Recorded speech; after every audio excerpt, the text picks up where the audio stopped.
Welcome back, everyone. Good to see you all after a few days. For those of you who didn't get a chance to go down to Florida. This morning in the Rose Garden, the President was honored to host the swearing in of Associate Justice Neil Gorsuch. His confirmation was the culmination of a thoughtful and deliberative process that the President started almost a year ago when he released his initial list of potential nominees for the Supreme Court. In September, he released a final definitive list promising to select only from those individuals who would continue the legacy of the great Justice Scalia on the bench. And today, the President celebrated our new Associate Justice, who will protect our Constitution for generations. It was definitely a great day to kick off the week and another productive week that we will see here at the White House. Before I get into the upcoming week, just a couple updates from over the weekend. First, the President spoke with Prime Minister Löfven of Sweden to express our condolences for the loved ones who were killed in Friday's terrorist attack in central Stockholm, Sweden, and to wish a speedy recovery for those who were wounded. The President also called President Sisi yesterday to convey his deepest condolences to Egypt and the families who lost loved ones in the heinous attack that occurred there. Dozens of innocent people were killed and many more were injured on this Holy Palm Sunday. The United States condemns in the strongest terms these barbaric attacks on Christians' places of worship in Tanta and in Alexandria. The President also spoke with the King of Saudi Arabia, the Prime Minister of Japan, the acting President of South Korea, all about the United States' military strike on the airfield in Syria. All of the leaders expressed support for the United States' necessary action in response to the horrible chemical and bomb attack on innocent civilians. And yesterday he spoke with Commander Andrea Slow, the commanding officer of the USS Porter, and Commander Russell Caldwell, the commanding officer of the USS Ross, to thank them and their teams for successfully carrying out that strike. During these calls, the President communicated that he could not be more proud of the crews of these two ships and their flawless execution of these operations. As you know, these ships, between the two of them, sent 59 Tomahawk missiles, and each of them hit all of their targets, showing America's power and the military's accuracy, which is just a small representation of our military's overall capability and a fraction of what this President will continue to build up the military to be throughout his administration. The sight of people being gassed and blown away by barrel bombs ensures that if we see this kind of action again, we hold open the possibility of future action. The resulting action of what happened ensured that their fueling operation is gone from this air facility. 20% of their fixed-wing aircraft were destroyed and knocked out. And I think by all measures, the world and domestic reaction was highly laudable for the President's action. Additionally, obviously, we're all aware that the President had a very successful visit with the Chinese President, and it concluded on Friday. As you've read, one of the most significant developments from these discussions was the agreement to create a 100-day initial plan, hopefully with some tangible near-term deliverables to lead to a more balanced economic relationship between our two countries. As that develops, we'll make sure that we provide you with additional details. And this morning, the President was glad to see Toyota announce that it will be spending $1.33 billion in its Kentucky plant as part of its plan to invest $10 billion in America over the next 5 years. A continued signal of the confidence that businesses have in the American economy under President Trump. Now, in terms of the week ahead, tomorrow the President will have a discussion on strategy and policy with several members of his cabinet and a group of CEOs. This is a follow-up from his meeting with 20 CEOs from the Strategic and Policy Forum just this past February with some of those same business leaders and some new ones. First, they'll meet in small interactive groups, each led by a cabinet member, to discuss the priorities for those cabinet secretaries and their agencies. The President will then oversee a report that will be presented to the group, by the group rather. The cabinet level participants will be Secretary of Commerce Ross, Secretary of Education DeVos, EPA Administrator Pruitt, OMB Director Mulvaney, and Secretary of Transportation Elaine Chao. We'll have the full list of additional participants for you later. As part of the effort to de-escalate the conflict in Syria and press for a political process that can resolve the conflict and eventually result in a transition of a new legitimate Syrian leadership. U.S. Special Envoy for Syria will be coming to Washington tomorrow for consultations with the State Department and with National Security Advisor McMaster here at the White House, among others. He has been overseeing the political talks among Syrian parties in Geneva. On Wednesday, we will welcome the Secretary General of NATO, Jens Stoltenberg, to the White House. The President and the Secretary General will have a joint press conference later in the afternoon. And then the President plans to spend the Easter holiday in Florida, and he'll return to the White House on Sunday. As the President noted today, as we hit day 81 in the President's administration, we have done so many great things, including nominate and confirm a Supreme Court justice, roll back more regulations than any president in modern times, rolled back the Obama-era war on coal, oil, and natural gas, restored confidence in the economy. We're now seeing historic levels of consumer, CEO, home builder, manufacturer confidence. There's been a 12% gain in the stock market, and we've even seen a real resurgence in the mining industry. We've reduced illegal boarding crossings by over 60% to the lowest level in nearly 2 decades, and implemented historic ethics reforms, including a 5-year lobbying ban and a lifetime foreign ban. So with that, I'd be glad to take your questions. Why is it okay to bomb Syria but not okay to assist the refugees, one? And number two, what's the reaction, this administration's reaction to Russia saying we are running a danger of a real war within the Middle East? Well, with respect to number one, the reason that we took action was multifold. Number one, to stop the proliferation and the deterrence of chemical weapons.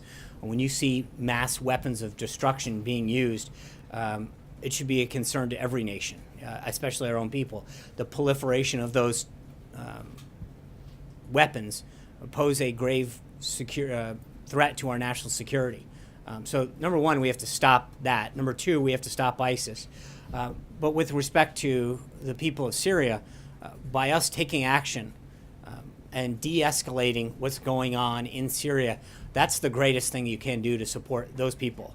De-escalating the conflict there, containing ISIS, is the greatest aspect of humanitarian relief that we can provide, first and foremost. Secondly, creating areas in which we can work with allies, including Russia, and committing to ensuring that there are places that are free from violence and are places free for people to gather safely is another, because I think everyone would agree that the last thing that people want to do there is leave. They want to stay there. They want to be in Syria. They want to have a safe place to remain with their families and not be separated.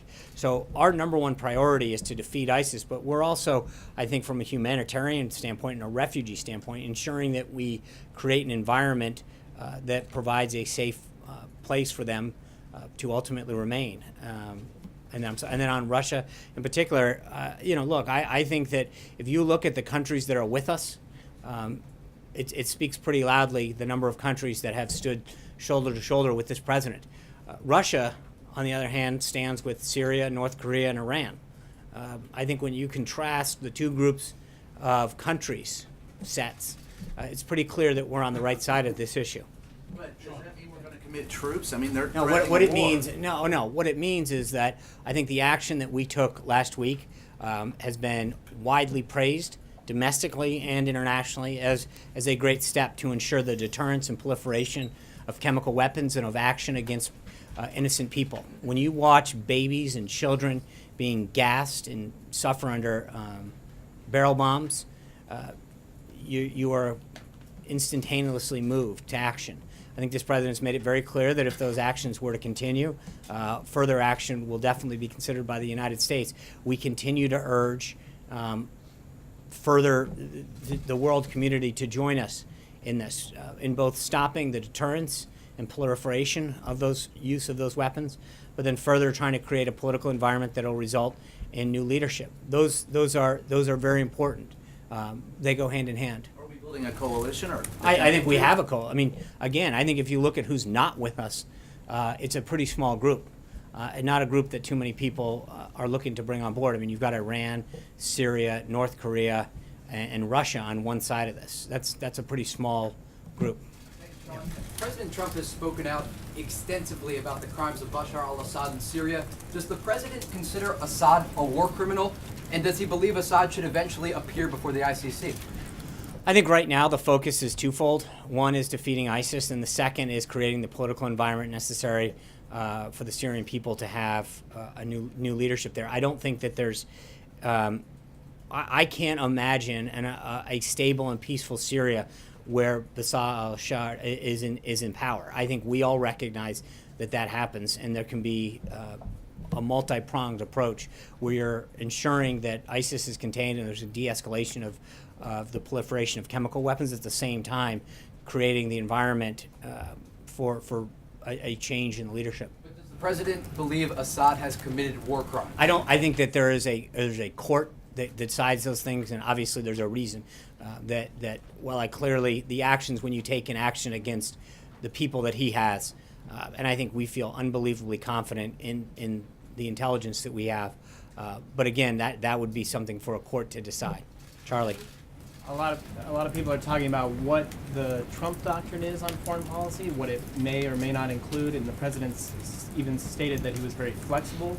Do you know what the Trump doctrine is on foreign policy, and can you explain it to us? Yeah, I think the Trump doctrine is something that he articulated throughout the campaign, which is that America's first. We're going to make sure that our national interests are protected, that we do what we can to make sure that our interests, both economically and national security, are at the forefront. We're not just going to become the world's policeman running around the country, running around the world, but that we have to have a clear and defined national interest wherever we act, and that it's our national security first and foremost that has to deal with how we act.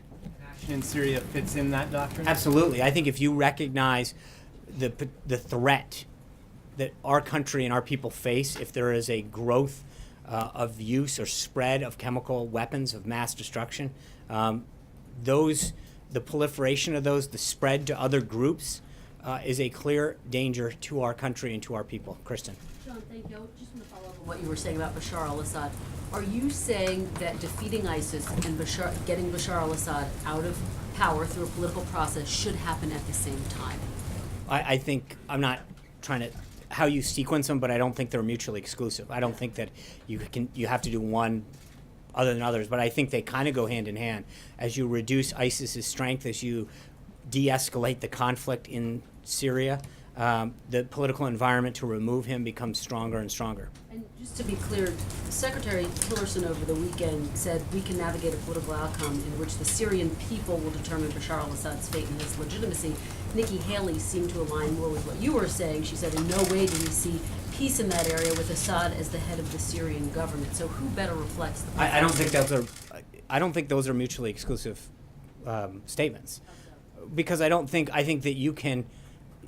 One of them saying we don't see peace with him in charge, and the other one is saying we need to have him gone. I think that's the point of both. The goal for both of them, the goal for the United States, is twofold. As I've stated, it's one, to make sure that we destabilize Syria, destabilize the conflict there, reduce the threat of ISIS, but then secondly is create the political environment, not just within the Syrian people, but I think you can work with Russia in particular to make sure that they understand that Syria, backed up by Russia's own accounting, should be held accountable for the agreements that it's made with respect to its international agreements on chemical weapons alone. And can you defeat ISIS with Assad still in power? ISIS with, yes, sure, but I think that. I think you can defeat ISIS with him in power. I think that, obviously, to your point, it's not like there's a single track that says you have to do. I mean, if we can get both at the same time or one happens after another, that's fine as well. But I think that the number one threat that America faces is ISIS in that region, and we've got to make sure that we do everything we can to do that. And just finally, when Secretary Tillerson meets with his Russian counterpart, what is his specific message going to be? Is he going to threaten potentially more sanctions if Russia doesn't get in line? Well, I think he's on his way there tomorrow, and I'll let Secretary Tillerson talk about his meeting with Foreign Minister Lavrov. I think there's a lot of things to obviously discuss. The overall fight on ISIS, but I think with respect to Syria in particular, I think we need to remind them of the commitments that they've made and the commitments that Syria's made. And I think that I think that first and foremost, we need to make sure that we all understand what the situation is on the ground. There's no question who acted in this case and what Syria did. And I think that we need to make sure that Russia fully understands the actions that Assad took, the commitments that Syria has made, and Russia has equally agreed to those same understanding. So getting them back on the same page, first and foremost, would seem the logical step. But secondly, and I guess equally as important, is to make sure that the areas where we can find a commitment to defeat ISIS is something that we share. Major. So would the President want the Secretary of State to put the threat of sanctions on the table to get Russia's attention in this matter? Because the Secretary of State said Russia is either complicit or incompetent. What does the President believe Russia actually is in this matter? Well, look, we'll have plenty of time to discuss how those talks go. I don't want to. The one thing the President's been very clear on from the get-go is he doesn't like to telegraph all the cards that he has. I think he wants to see how that conversation goes with Secretary Tillerson. If we can get them to agree to commit to action on defeating ISIS, get them. Well, I think that's what they're going to have a discussion about. I think that we need to see what goes beyond rhetoric and where that talk starts, and what they're willing to commit to in action. I think that's important. To get ahead of this right now, before they meet, is not something I want to do. I'd like to let Secretary Tillerson meet with Lavrov, have that conversation, and then report back. Jen? Ask you more quickly about the White House itself. What is the President's perspective on the current ability of his senior advisors to resolve their ideological differences, resolve their personality differences, and work as a team? He's very confident in that. Because this is the same group with the same ideologies, the same strengths. They came together for a common purpose to win a campaign. There is an unbelievably talented team at the senior level and at the mid-level and frankly all the way down to the bottom level of this administration that is committed to the President's agenda. I said this multiple times throughout the transition, that everybody that came into this administration, while they might have a personal view or an action on an issue, they understand and understood and understand the President's vision and agenda. And their goal of coming into this was to understand, first and foremost, that it is the President who made pledges and promises to the American people about the direction he'd take this country and the actions he's taken. And he is doing that, and I just read off a series of them in terms of the judges that he's appointing, the Congressional Review Act pieces of legislation that he signed, the executive orders. When you look at the actions that he's taken and the results that he's getting, 60% down on the border, nobody would dispute the fact that immigration was a hot topic during this campaign. And the President's actions are seeing results. And I think you're seeing it both on the market and on our national security front. So he understands that we have some pretty smart, talented individuals who are opinionated on a lot of subjects, but that our battles and our policy differences need to be behind closed doors. We need to focus and ultimately all come out committed to advancing the President's agenda. But he is completely aware of the talent that he has, and that's part of the reason that he's brought this team together is because of the talent and successes and accomplishments they've had on a variety of backgrounds, and he fully believes that they're going to continue to push forward to advance his agenda. Philosophy that led him to have or order this meeting on Friday, where the two principals, Bannon and Jared Kushner, were essentially told by the President, cool this and get along and get on the same page. Well, look, I think there's a lot of stuff that was overblown about this that makes it out into the media sometimes and gets a little bit more sensational than it truly is. But I think the President's obviously very pleased with the last week that he's had and the accomplishments, especially on the foreign policy front. I think we had an unbelievably helpful and productive meeting with the Chinese. His meeting with King Abdullah was unbelievable, and he's continued to have very strong foreign policy wins in terms of the relationships that we're making with other heads of state. The attack on Syria won not just bipartisan praise here at home, but world praise. And I think that he recognizes that sometimes some of this spills over, these policy differences and discussions, and he's made sure that the focus stays on advancing the agenda. So, Sean, thanks. Yeah. If you're saying one of the priorities is to see a regime change in Syria, how far is the president willing to go to see Bashar al-Assad out of power there? So just to be clear, I don't think you can't imagine a stable and peaceful Syria with Assad as in charge. I don't think that's a scenario that's possible. But I think that the first step in that has to be to make sure that the region and Syria in particular are stable. You can't have ISIS marching through Syria and then worry mostly about who's in charge right now. We've got to make sure that first and foremost, in terms of our national security, I think it was Brian's question at the beginning, our national security is the first and foremost reason that we have to act. And as ISIS is proliferating and chemicals of mass destruction are on the rise there, we've got to contain that. Then once that's done, I think we can apply political, economic, and diplomatic pressure for regime change. Now they can work in tandem. I'm not trying to, but the bottom line is the first priority is still the containment of ISIS and the conflicts that are occurring. And is the red line, just to clarify, the red line for this White House chemical warfare, is conventional warfare enough to get the president to go further there than this White House has gone before? Look, I think the president has been very clear that there are a number of lines that were crossed last week. He's not going to sit down.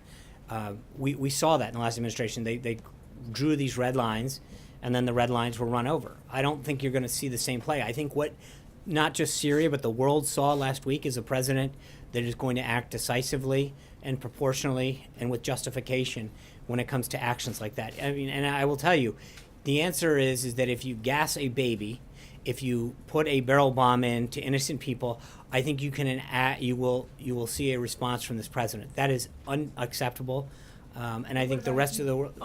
I think. Look, one of the things that I don't want to start doing, Cecilia, is say if you do this, this is the reaction that you're going to get. The president's made very clear throughout his time in the campaign, through the transition, and now as president, that he's not going to telegraph a response to every corresponding action, because that just tells the opposition or the enemy what you're going to do and whether or not that response is worth taking. The president's going to be very clear that he's going to keep his cards close to the vest, but make no mistake, he will act. John. Thanks a lot, Sean. I wanted to ask you about the reaction that the president took in terms of military involvement last week. You said in your statement that all 59 of those cruise missiles hit their intended target, and yet we're seeing reports that that military airbase in Syria continues to be used by the Syrian military. Yeah. Given that, how can you consider that particular mission a success? Well, because I think from what you're hearing, you've taken two pre-fueled planes and taken them off. It's a PR stunt.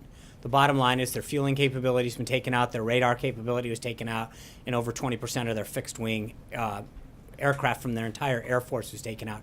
Their ability to operate successfully out of that airbase is gone. Like I said, they as a PR stunt, they took some pre-fueled planes, pushed them over to make it look like nothing is. But make no mistake about it, their radar capability is gone, their fueling capability is gone, and a good chunk of their aircraft is gone. That's a huge success. John Gizzi. I'll ask you one other question. Okay. Following up on what Major Garrett asked, sort of about these reports of a shakeup at the White House. There have been various reports that the Deputy National Security Advisor, K.T. McFarland, is stepping down from that post. She'll take on the post of U.S. Ambassador to Singapore. Can you confirm that? And what's behind that particular move, if indeed that's the case? I appreciate it. Look, I've said many times before that we're not going to get into personnel announcements until they're ready to announce. I would say that two points on that. One, when General McMaster was announced, it was pretty clear. We said it at the time. You all asked the question whether or not he would have the ability to shape the National Security Council in his liking with the president's concurrence. I think you've pretty much seen that was an accurate statement at the time, and it continues to be now. And General McMaster has the president's confidence to ensure that our National Security Council is shaped in a manner that best serves the President of the United States in every way, shape, or form. Secondly, to your point, I think the staff said it over the weekend, I'll reiterate it, the only thing that's being shaken up in Washington right now is Washington. I think this president continues to show that he's going to be a disruptor and do things differently and bring real change to Washington. John Gizzi. Thank you, Sean. Two questions. First, the previous administration was in touch with the Assad opposition and gathered conclaves of different groups, including the Free Syrian Army.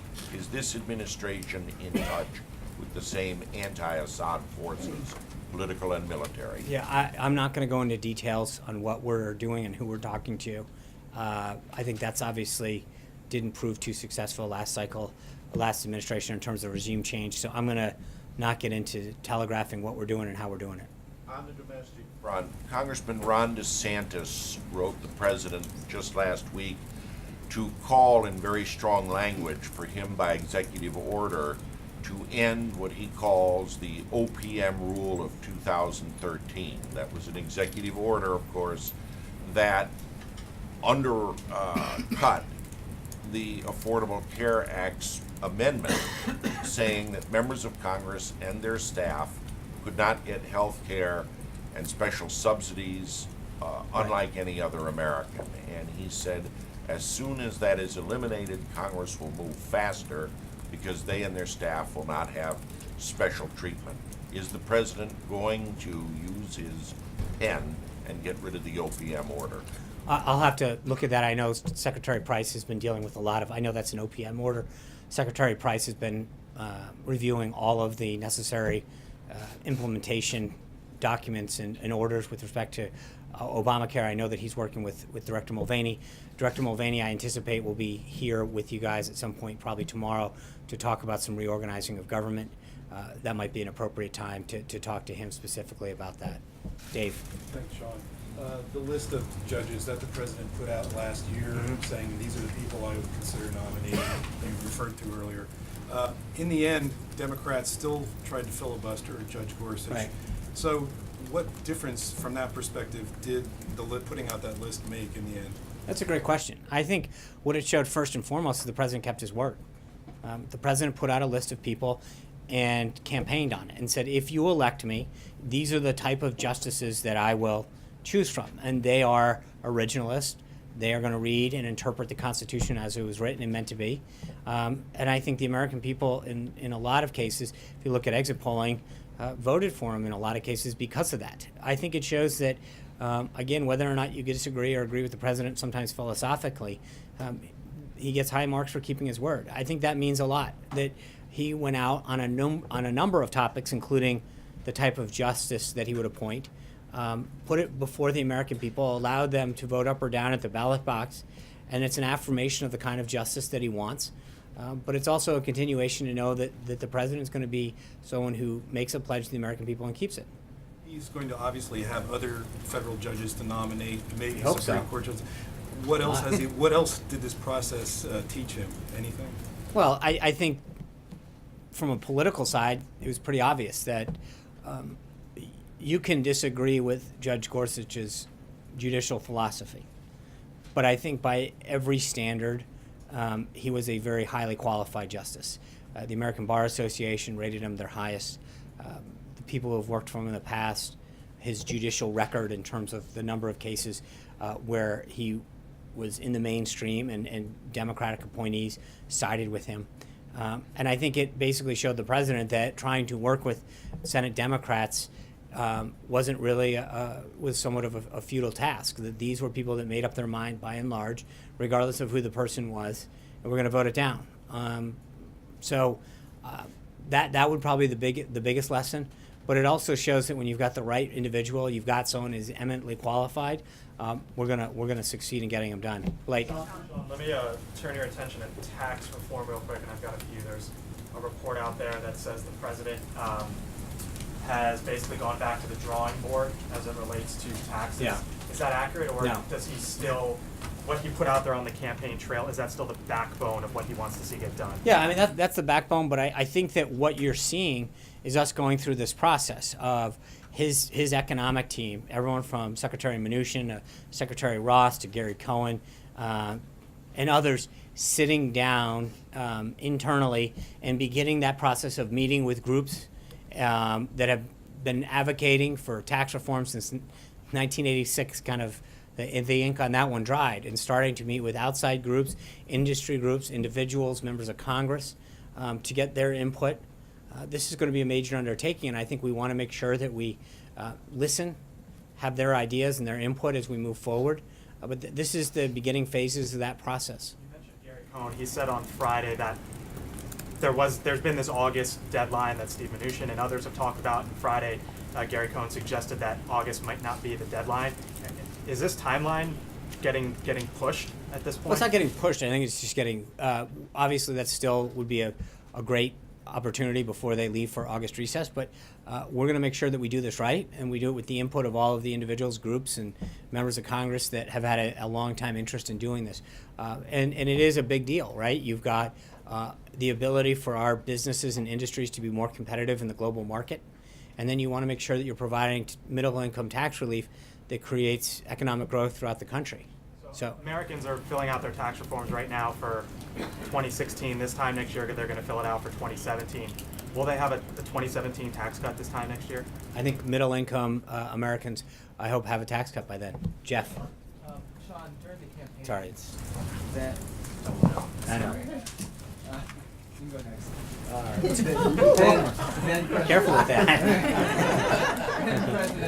then candidate Trump was pretty critical, or excuse me, was pretty complimentary of President Putin. Now, after seeing how Russia has reacted in Syria, what's his view of President Putin now? I think it's always been the same, respectfully, which is that if we can get a deal, we have a shared interest in, particularly in the area of ISIS. And if we can defeat them, and if we can work with them on a plan to defeat them, then we're going to do it. But he's also said, and I think sometimes people cut off part of the quote, which is, and if we can't work with them, then okay.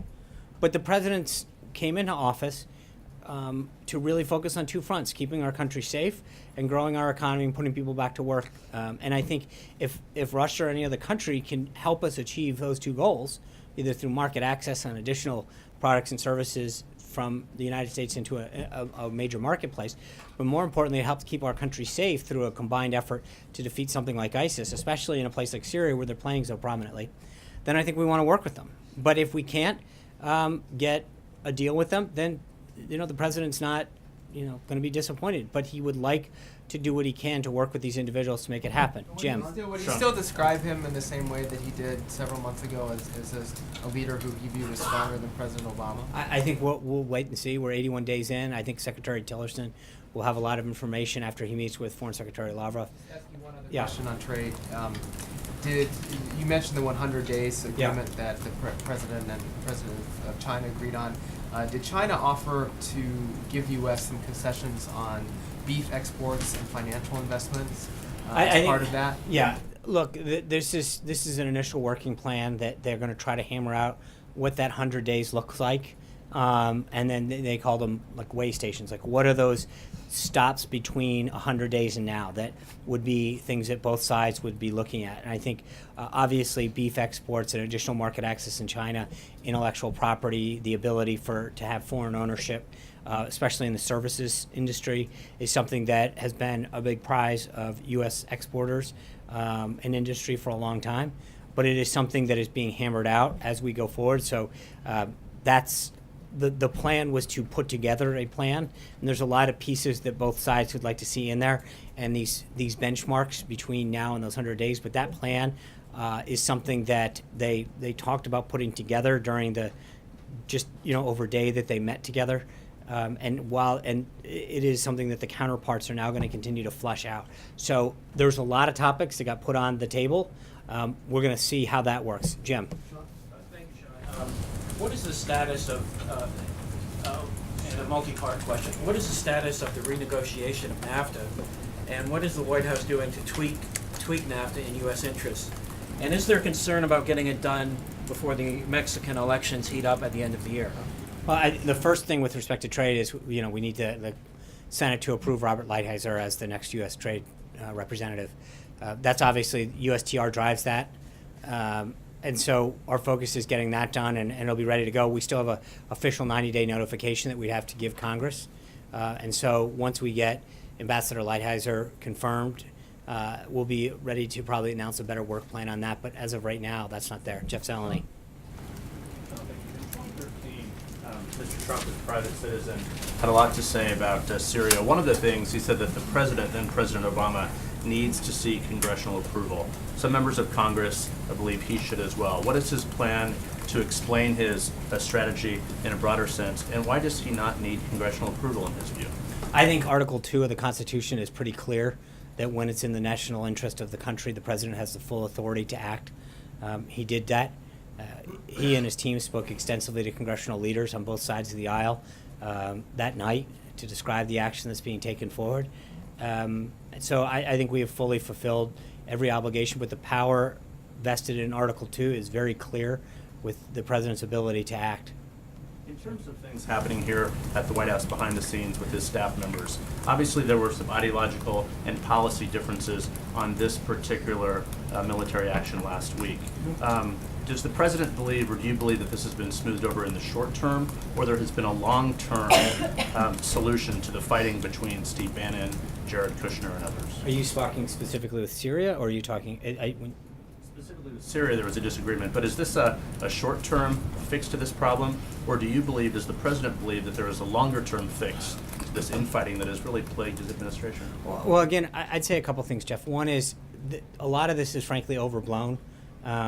But number two is the reason the president's brought this team together is offer a diverse set of opinions.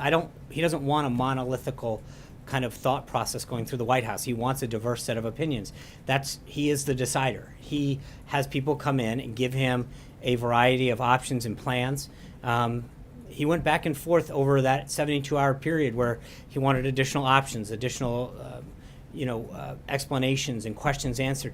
That's how he's going to deal. And so whether it's this, healthcare, tax reform, trade, he's got a divergent set of opinions on here of experts. The idea isn't to have one set of thought and policy flowing through there. It's to give the president the best advice possible, but that once the president makes a decision, that the team is on board 100% to make sure that we do what's been the best interest of the country and fulfill the agenda that he's laid out.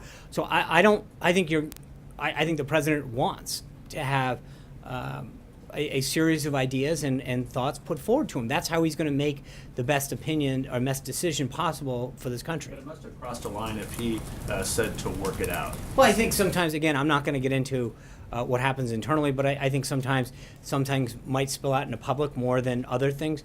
But there's always going to be a healthy debate internally on a variety of policy issues among the cabinet, among the staff, to make sure that the president sees every option that's available, every opinion that he should weigh and counter before he makes a final decision. It's just sometimes those discussions may make them out a little bit more publicly than they do. But I think, as I noted at the beginning, I thought there was a lot of overblown coverage of how it actually happened and what went down. So he's sticking with Steve Bannon. He is right very now. confident in the team that he has, that they have an unbelievable amount of knowledge, and he enjoys the counsel that they all bring to this table. Thank you guys very much. I'll see you tomorrow.